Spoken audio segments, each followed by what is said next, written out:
Buenas familia, hoy resumiremos uno de los manhwas más populares de Corea, el regreso del gran mago después de 4000 años.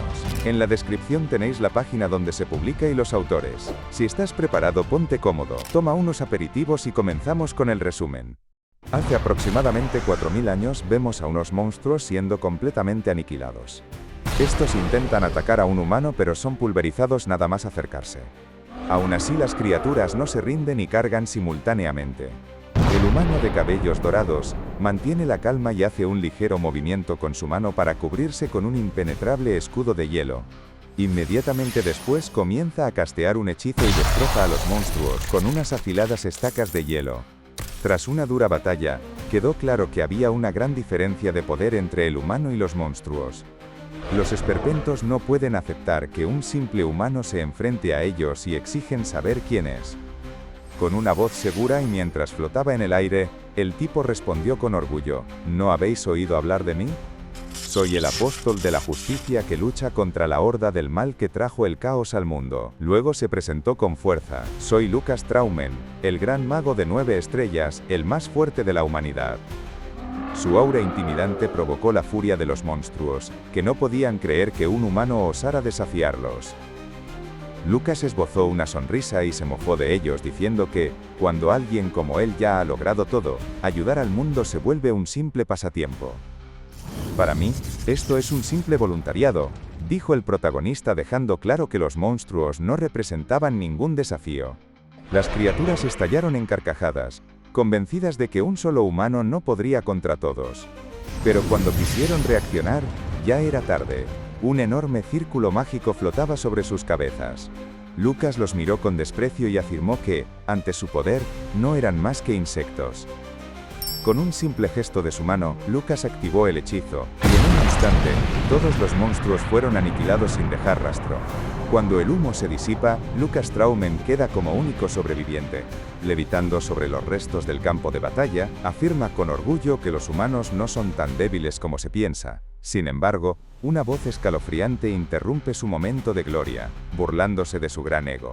Antes de poder reaccionar, Lucas es cegado por una brillante esfera de luz que aparece enfrente suya.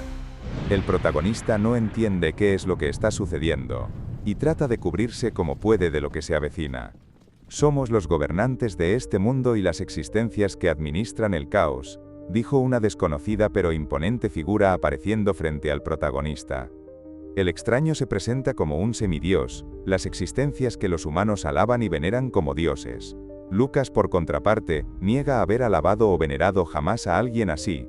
No toleraremos más tus acciones que han perturbado el orden y las leyes que se establecieron hace mucho tiempo, declaró el semidios.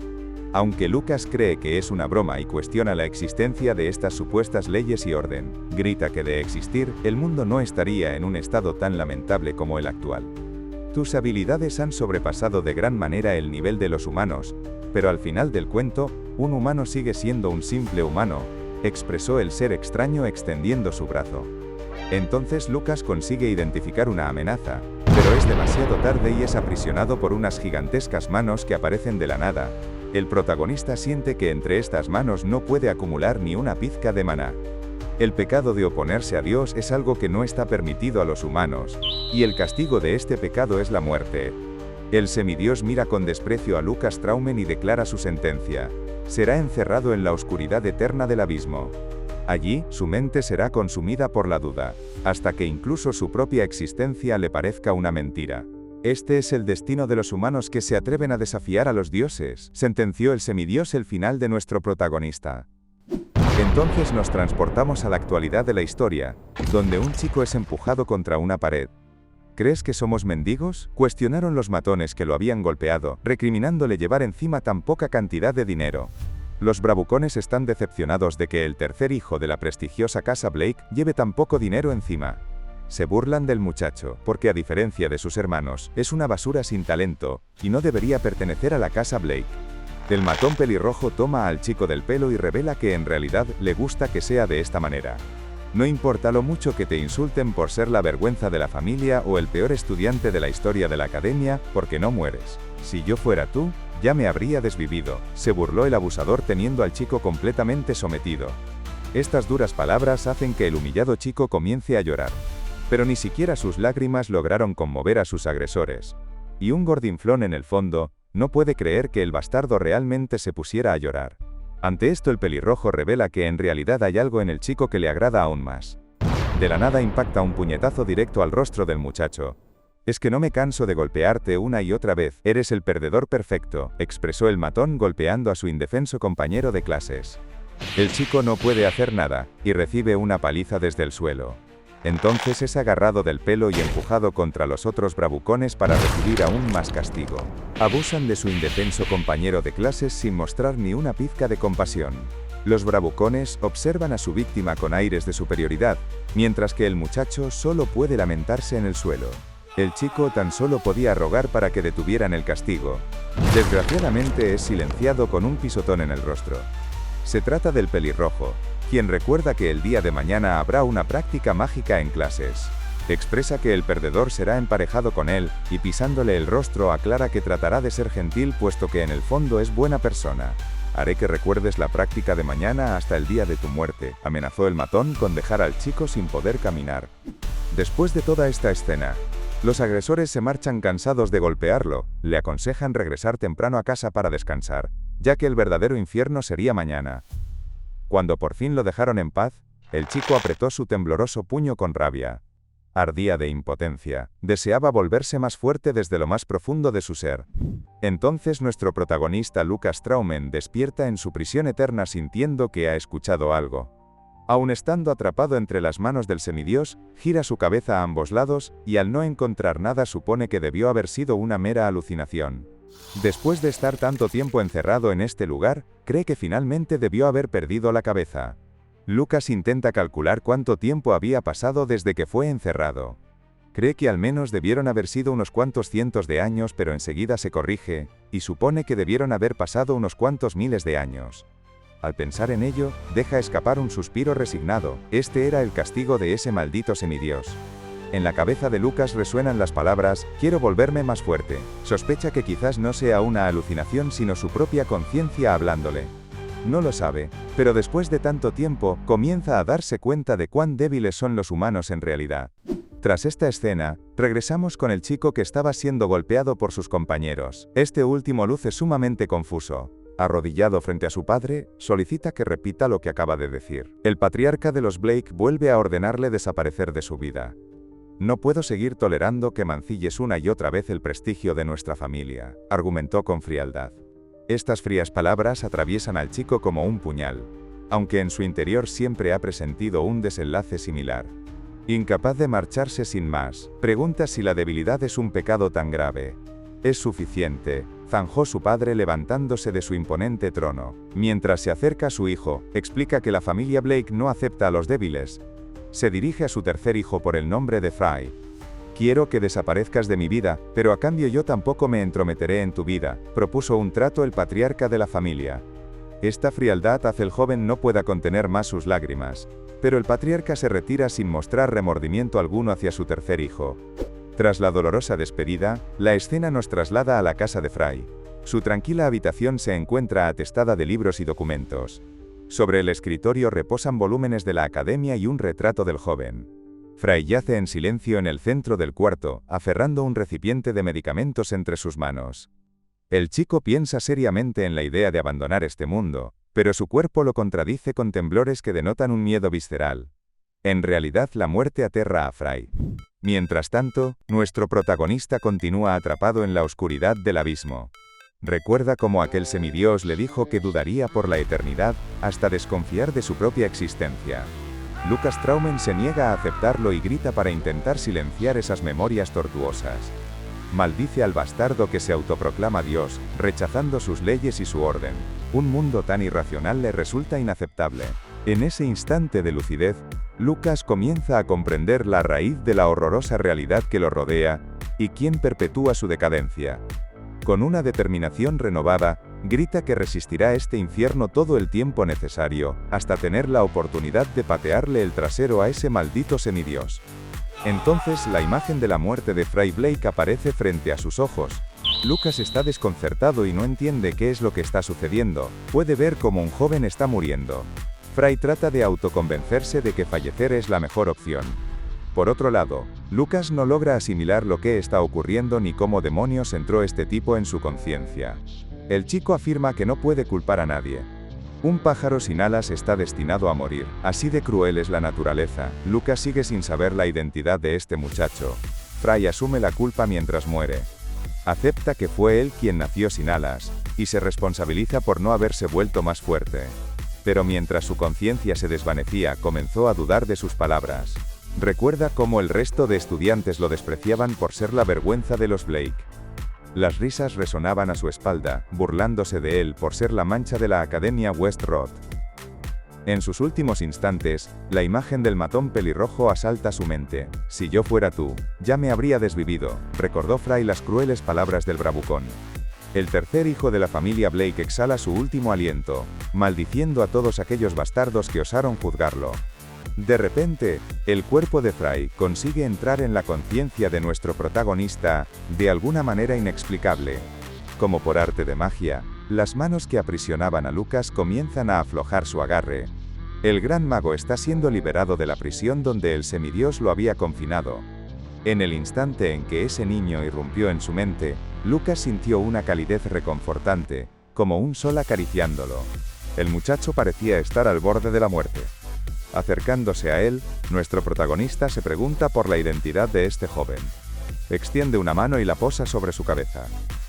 Justo antes de que el chico se desvaneciera de este mundo, unas palabras fugaces cruzan su mente. Si pudiera renacer, solo desearía una cosa. Derramando lágrimas silenciosas, Fry anhelaba alzarse de la tierra, volar hasta el punto más elevado de la existencia, y contemplar el mundo desde la cima. Su único deseo era haber tenido unas alas fuertes y poderosas. Después de aquella escena, el cuerpo de Fry despertó de nuevo en su habitación. El chico, visiblemente desconcertado, no comprendía lo que estaba ocurriendo.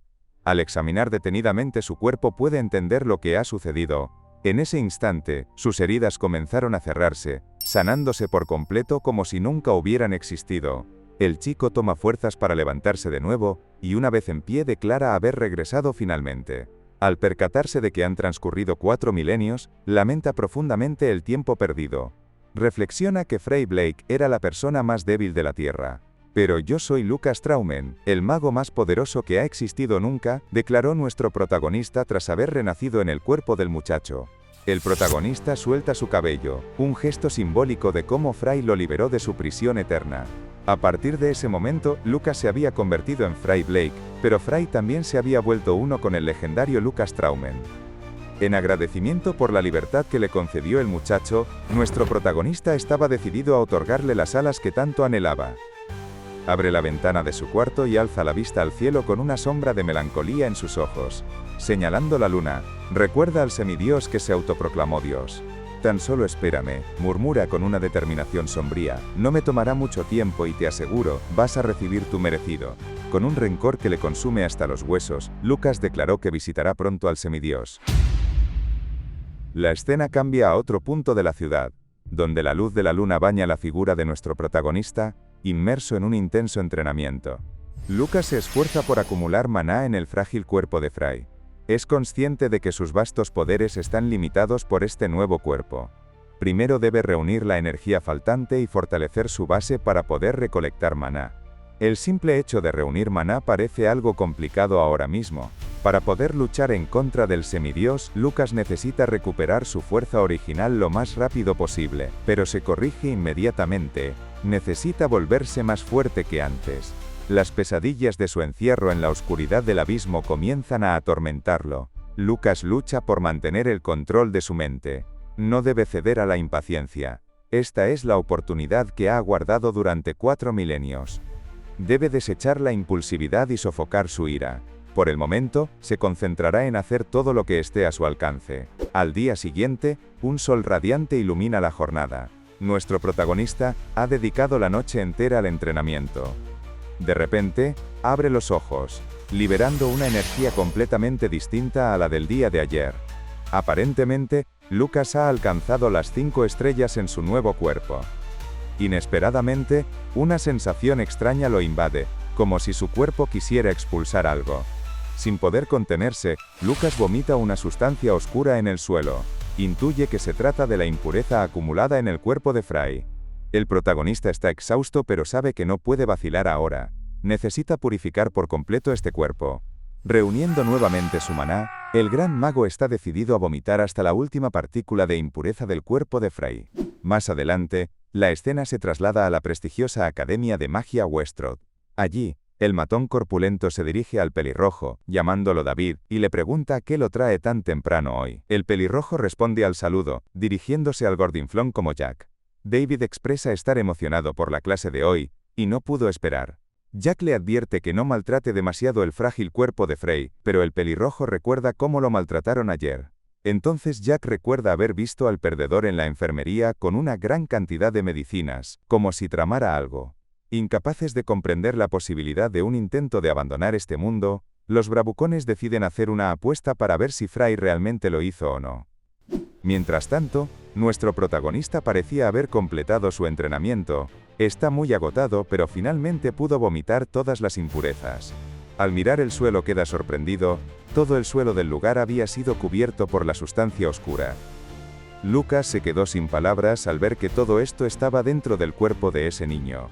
Tras este esfuerzo extenuante, deja escapar un profundo suspiro. Parece que ese tal Fry tenía algunos problemas, aunque no tantos como los que tengo yo, expresó nuestro protagonista. Después de vomitar tanto, Lucas estaba hambriento.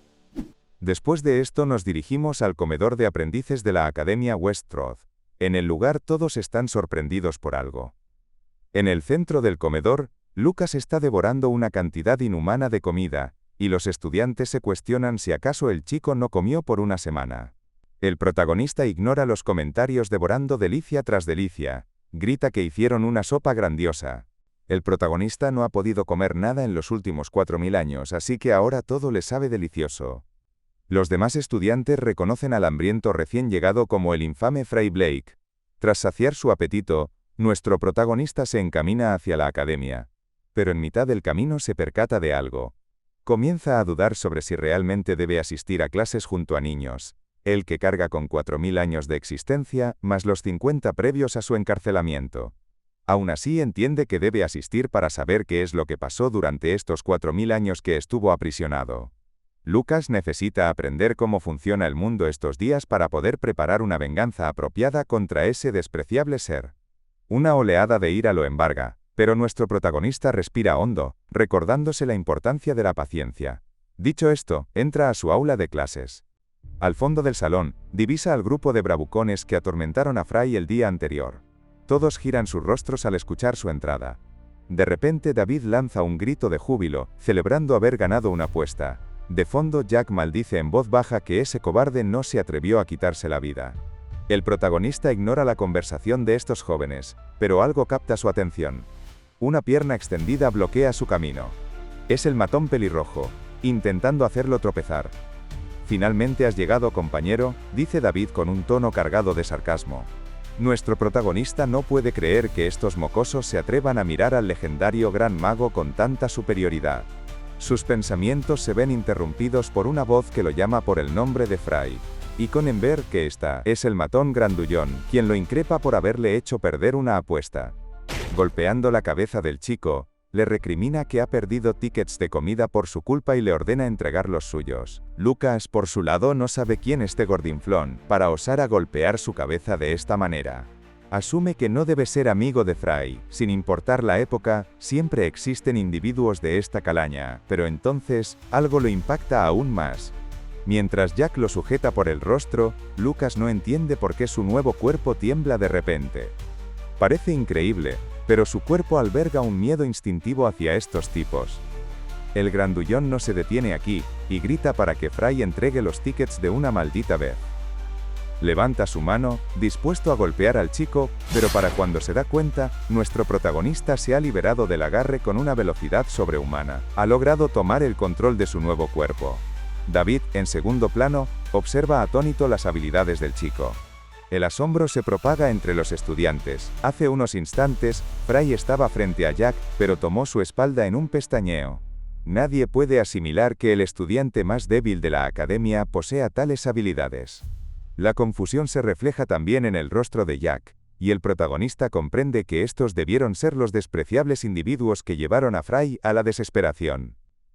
El grandullón está furioso porque este bastardo lo humilló frente a todos, toma la cabeza del protagonista fingiendo querer hablar con él, y en ello lanza un bofetón para poner al perdedor en su sitio.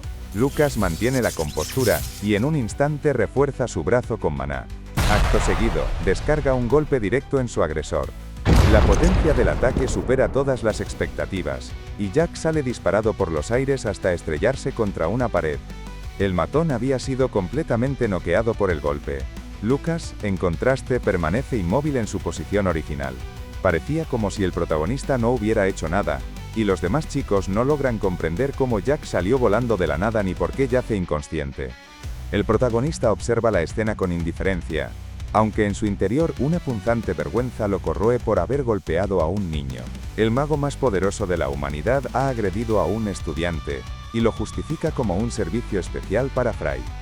Sumido en la culpa, decide que lo más prudente es retirarse del lugar en silencio.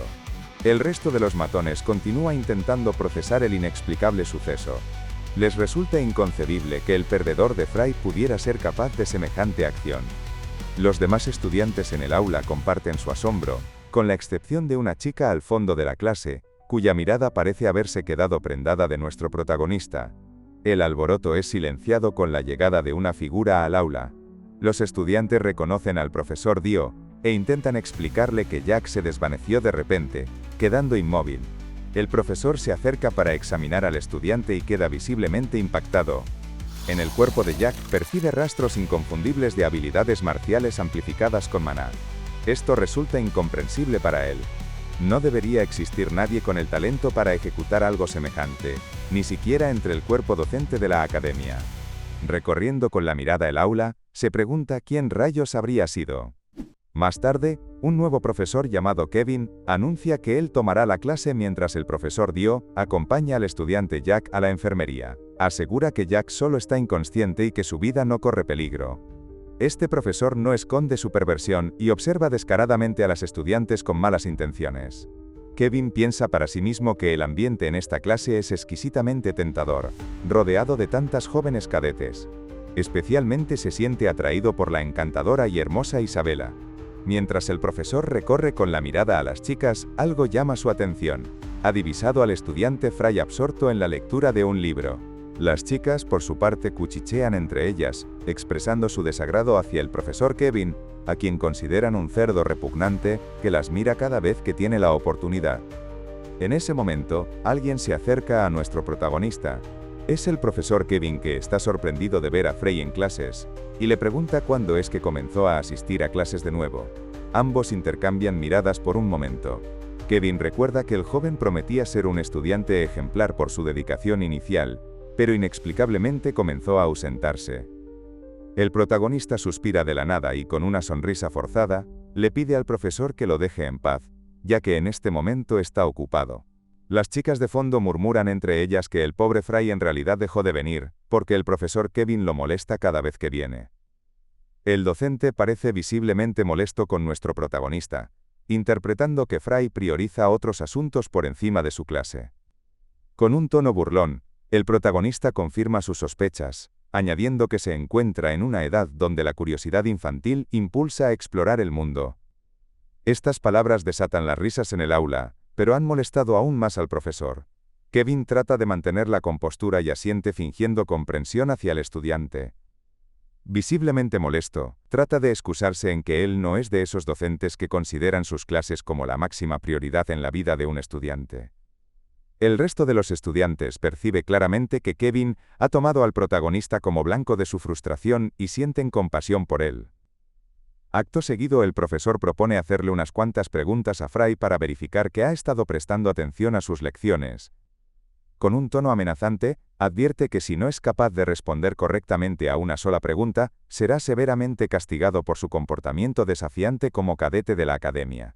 Lucas no muestra entusiasmo alguno, pero el profesor anuncia la primera pregunta. Le pide a Fry que enumere las 3 principales armas del rey Casadín. Estas palabras capturan por completo la atención de Lucas, quien solicita que repita lo que acaba de decir. Con incredulidad, pregunta si acaso ha pronunciado el nombre de Kassadin. En este punto la historia retrocede 4000 años en el pasado. La escena se desarrolla en una región montañosa, donde un individuo se alza imponente al borde de un precipicio. Una mirada más cercana revela una figura sumamente musculosa, y de presencia dominante. El sujeto comienza a acumular maná en su brazo, tensando su puño con determinación. Resuelto a desatar un ataque devastador, emplea su fuerza monstruosa para generar una onda de choque con el aire circundante. Esta acción desencadena un poderoso ataque que arrasa todo a su paso. El objetivo del hombre musculoso es una montaña distante, cuyo pico es completamente pulverizado al ser alcanzado por la fuerza de su golpe. El monstruoso poder de este tipo resultó ser verdaderamente destructivo. El sujeto parece complacido con el resultado de su demostración de poder, pero una voz a su espalda interrumpe su satisfacción. A este ritmo, no quedarán montañas y los animales se quedarán sin hogar, comentó la figura recién llegada. El musculoso reconoce al instante a Lucas y lo saluda con calidez. Nuestro protagonista menciona que ha pasado mucho tiempo y saluda a su amigo Kassadin. Después de esta escena nos transportamos a otro lugar, donde Kassadin prosigue con su entrenamiento, mientras nuestro protagonista aguarda en silencio a un lado. Lucas rompe el silencio, cuestionándole si realmente piensa seguir entrenando a pesar de que un amigo vino a visitarlo por primera vez en tantos años. Kassadin responde que ha preparado té, y le ofrece a Lucas que tome cuanto desee, una propuesta que no parece convencer al protagonista. Sirviéndose una taza de la infusión, Lucas se deshaga del saco de músculos diciendo que si solo se la pasa entrenando, nunca podrá casarse. Este comentario hace que el grandullón se detenga por unos instantes. Kassadin opina que la situación es similar para Lucas, ya que ninguno de los dos comprende el corazón femenino. El protagonista protesta enérgicamente, exigiendo que no lo incluyan en el mismo grupo y afirmando no tener ningún problema con las mujeres. Dirigiéndose hacia nuestro protagonista, Kassadin aclara que el amor y afecto son pensamientos malignos que perturban la compostura. El musculoso hombre afirma que aquellos que no pueden controlar sus deseos, no serán capaces ni de mantenerse en pie. Lucas asegura haber entendido la explicación, pero le pide a su amigo que se aleje debido a que está todo sudado. Los artistas marciales deben ver a las mujeres como si fueran meras rocas, compartió Kassadin su opinión. Es en ello que le cuestiona al archimago Lucas Traumen que si acaso es diferente para los magos. Ambos sujetos intercambian miradas, y nuestro protagonista responde diciendo que si la roca es linda, no tiene ningún problema. De vuelta al presente, Lucas no puede contener sus lágrimas al recordar estos buenos tiempos. Pero rápidamente estalla de la risa al recordar que su amigo Kassadin ahora es considerado una leyenda después de 4000 años. El saco de músculos que no podía hacer nada más que entrenar tuvo éxito en su vida, y ahora es considerado el rey de los guerreros mágicos. El profesor Kevin interrumpe su ensoñación preguntándole si acaso es incapaz de responder a la pregunta. El resto de los estudiantes murmuran que Fry está perdido, ya que es imposible conocer detalles que ni siquiera figuran explícitamente en los registros históricos. Algunos incluso comentan que el pervertido profesor solo busca alardear de sus conocimientos para intentar impresionar a las chicas. En este instante, una figura se levanta al fondo del aula, y con un tono firme, se disculpa con el profesor por interrumpirlo. Es la estudiante Isabela, quien sostiene que la pregunta formulada se desvía por completo del tema central de la clase de historia de la hechicería. Los compañeros no entienden por qué Isabela habla de esta forma tan firme y formal. El protagonista cree que esta tipa es una rarita, es una chica linda pero habla como si fuera un militar. Kevin dirige su atención hacia la chica y le exige una explicación. Isabela argumenta que Kassadin fue un artista marcial que únicamente empleaba el maná para potenciar sus habilidades físicas, por lo que no debería ser categorizado como un mago propiamente dicho. Tras su razonamiento, Isabela aguarda una respuesta. El profesor, mientras tanto, comienza a acercarse a ella repitiendo sus palabras en voz baja. Kevin llega hasta donde se encuentra la estudiante y, con un tono acusatorio, le pregunta si acaso está menospreciando a quienes practican las técnicas de los guerreros mágicos. Isabela intenta defender su postura, argumentando que esa es una interpretación incorrecta. El resto de los estudiantes observan la escena con creciente temor por el destino de la chica. Lucas se gira repentinamente exclamando que es insultante. Recuerda vívidamente cómo Kassadin se enfurecía cada vez que lo llamaba guerrero mágico, llegando incluso a desafiarlo a un duelo a muerte. Era divertido molestar a ese saco de músculos. Una sonrisa maliciosa se dibuja en el rostro de Kevin, y tomando a Isabela desprevenida por el brazo, le propone acompañarlo a su laboratorio para que puedan continuar el interesante debate a solas. La chica retira su brazo del agarre del profesor, pidiéndole que no actúe de esa manera. Ante el rechazo de la estudiante, Kevin comenta que jamás imaginó que Isabela sería tan irrespetuosa. El temor se refleja en el rostro de la joven ante las posibles represalias del profesor. Acercándose nuevamente a Isabela, Kevin la desafía a enumerar los objetos mágicos que utilizaba Kassadin. Sin embargo, antes de que pueda formular su pregunta por completo, una voz responde con seguridad: los guanteletes del Rey Tigre, el cinturón del gigante y el collar de la tempestad. Esta respuesta deja al profesor completamente desconcertado, quien se gira para ver quién fue el estudiante que respondió. Kassadin era un minimalista, así que tan solo portaba esos 3 objetos, respondió nuestro protagonista con seguridad. Lucas recuerda haber aconsejado al saco de músculos para que prestara más atención a las tendencias de la moda, pero ese tipo nunca lo escuchaba. Murmura que el collar de la tempestad que solía llevar era particularmente hortera. Al no obtener respuesta, Lucas le pregunta al profesor que si acaso se ha equivocado.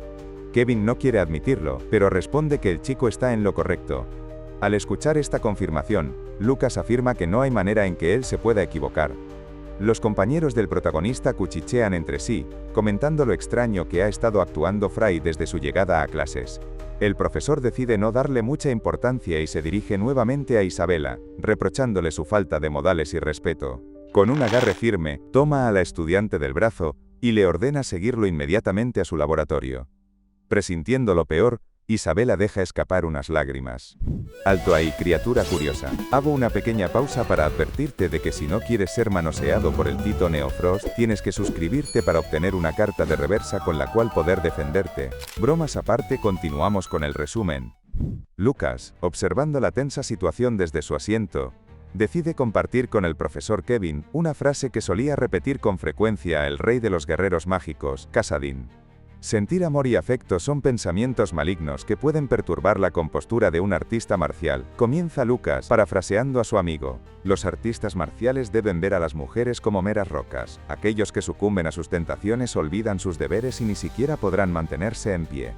Este tipo de personas serán degradadas a criaturas incluso peores que las bestias, concluye el protagonista su explicación. Kevin pregunta qué es exactamente lo que Fry está tratando de insinuar, pero nuestro protagonista aclara que él simplemente ha repetido las palabras de otro. Sin embargo, opina que Kassadin estaba equivocado debido a que ahora mismo puede ver cómo el profesor aún puede mantenerse de pie. Estas palabras encienden la furia del profesor, quien grita el nombre de Fray Blake a todo pulmón. Kevin lucía verdaderamente enfadado, y en contraste, estas palabras parecían haber cautivado a la estudiante Isabela.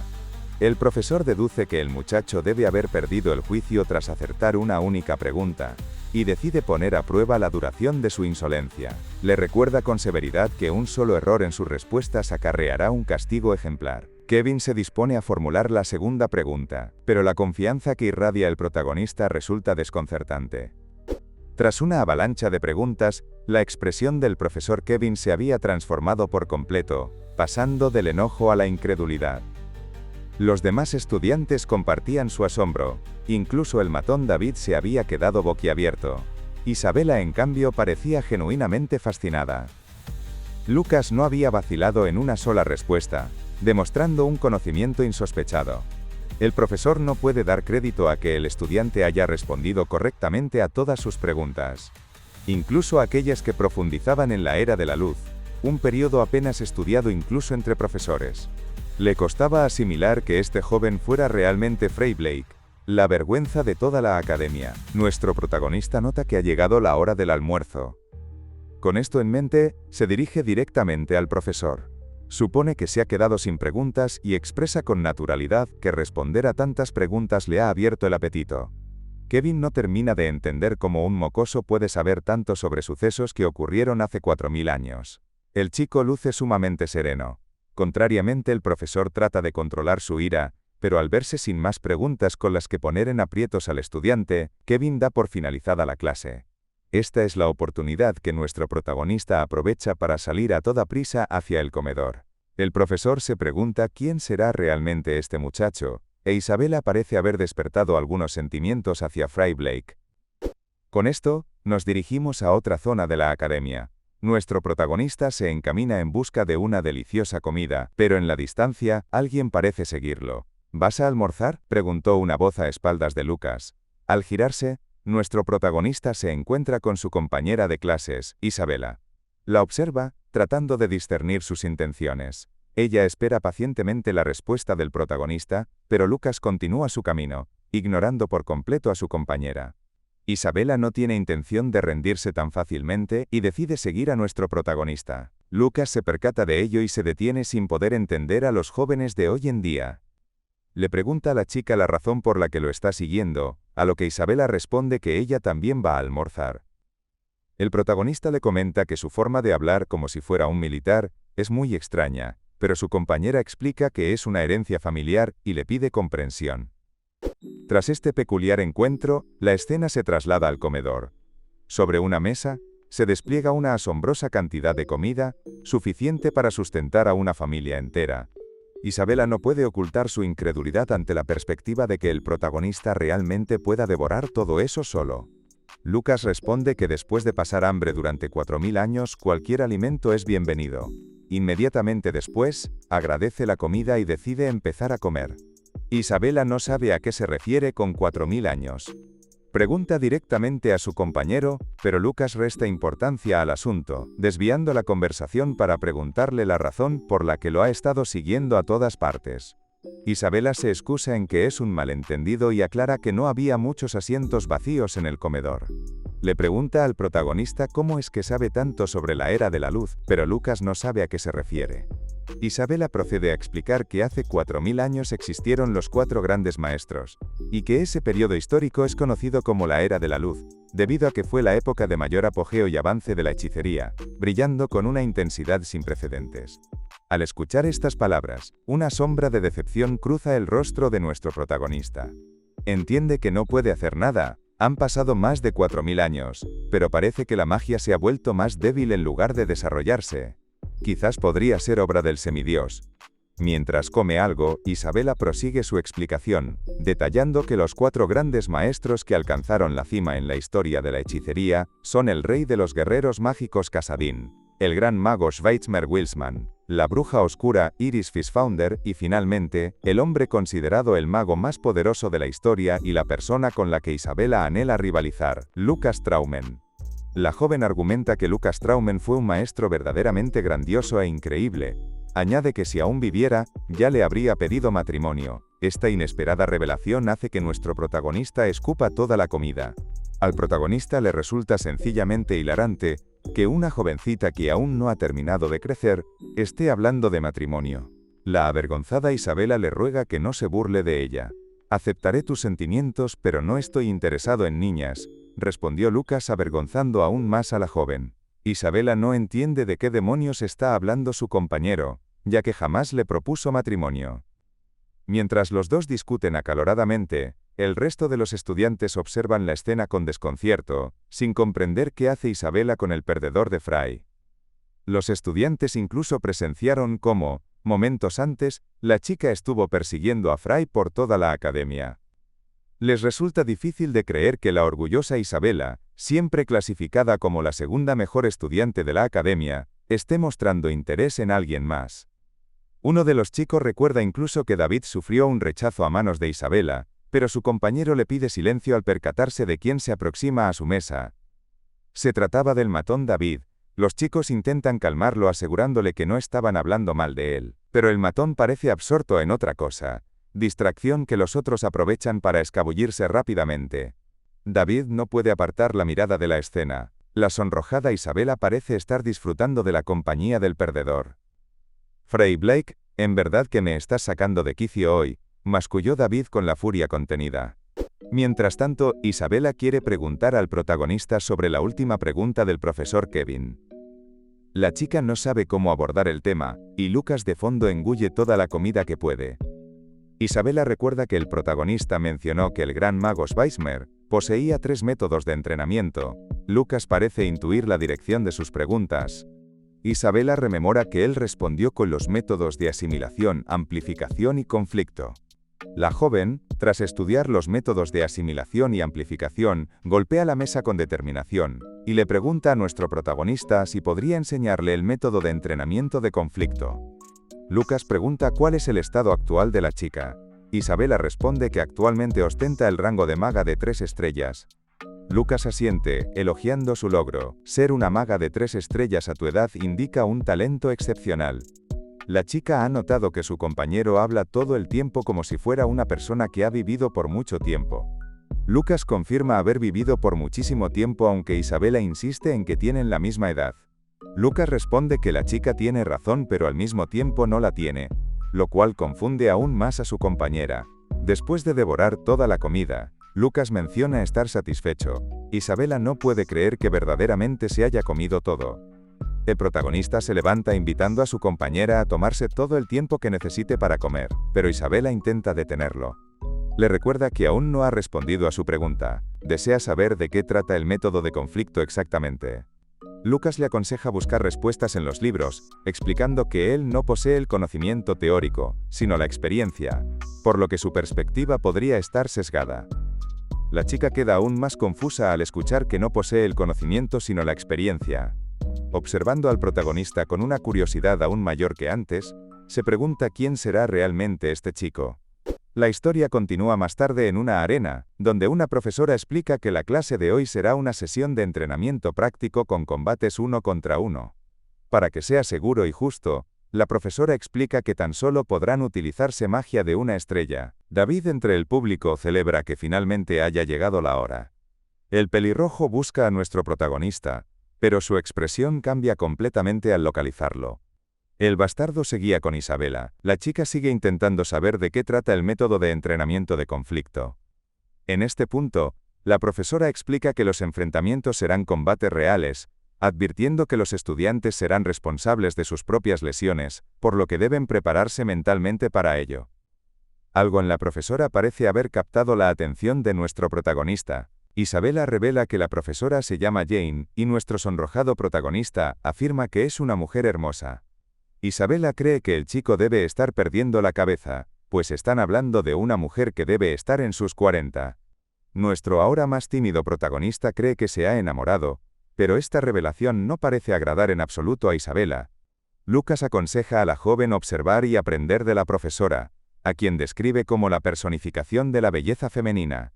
Isabela se sorprende de que incluso los gustos del protagonista en cuanto a mujeres sean tan viejos. Más tarde la profesora Jane da inicio al primer enfrentamiento entre los cadetes Fry y David. Ambos estudiantes cruzan miradas.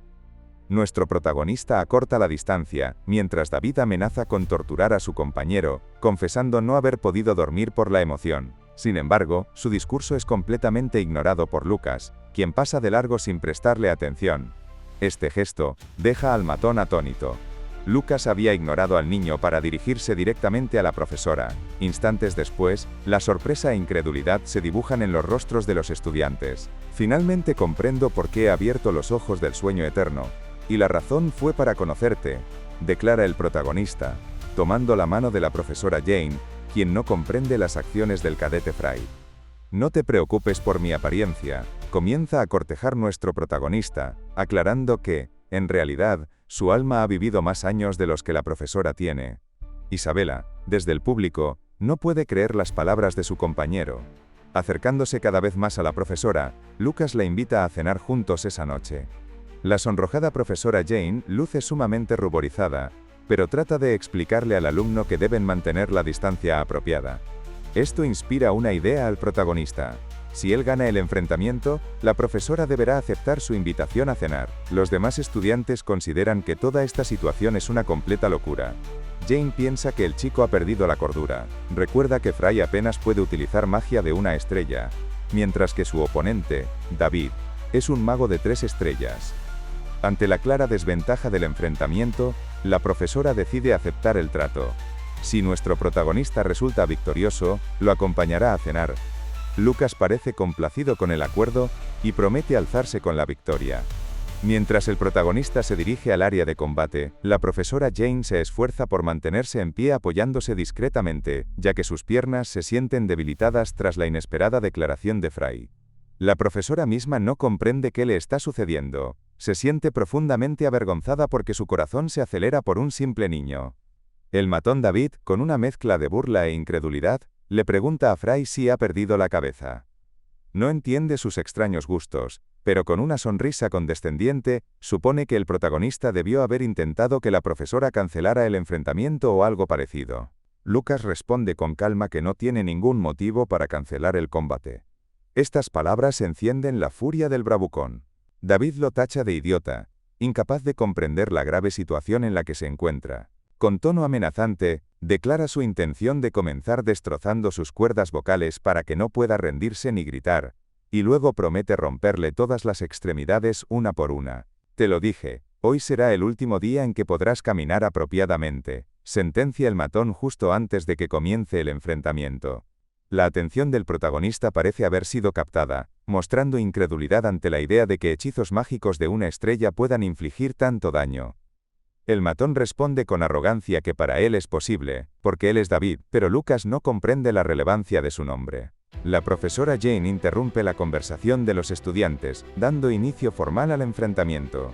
El público se muestra visiblemente entusiasmado por presenciar el desarrollo del combate. Sin perder un instante, David desata su hechizo de furia de piedra. Las rocas del entorno comienzan a levitar, congregándose hasta formar una gigantesca e imponente lanza de piedra suspendida sobre el matón. Los estudiantes no pueden creer que David realmente vaya a emplear la furia de piedra. El compañero de David da el combate por sentenciado, mientras que Isabela luce profundamente preocupada por Fry. Dirigiéndose a la profesora Jane, Isabela recuerda la restricción de utilizar únicamente hechizos de una estrella en estas prácticas. Sin embargo, la profesora aclara que David no está infringiendo las reglas. Isabela encuentra inconcebible que un hechizo de tal magnitud no viole las normas. En ese momento, David explica con orgullo que la visión mágica es una habilidad exclusiva del sucesor directo de su familia. Afirma que es un hechizo extremadamente poderoso y que, si se cumplen las condiciones necesarias, incluso un mago de una estrella puede utilizarlo. Lucas comenta con desdén que la visión mágica representa el orgullo de una familia, pero David la está utilizando para intimidar a los demás. El matón le pregunta si finalmente siente miedo, pero Lucas lo niega con una burla. Inmediatamente después, una esfera de energía mágica comienza a condensarse en la palma de su mano, tomando la forma de un misil mágico. Tanto los estudiantes como Isabela están boquiabiertos al ver el hechizo que el protagonista utilizará en contra de David. Aunque en realidad están sorprendidos de manera negativa, Lucas por su parte encuentra el brillo de la magia particularmente hermoso.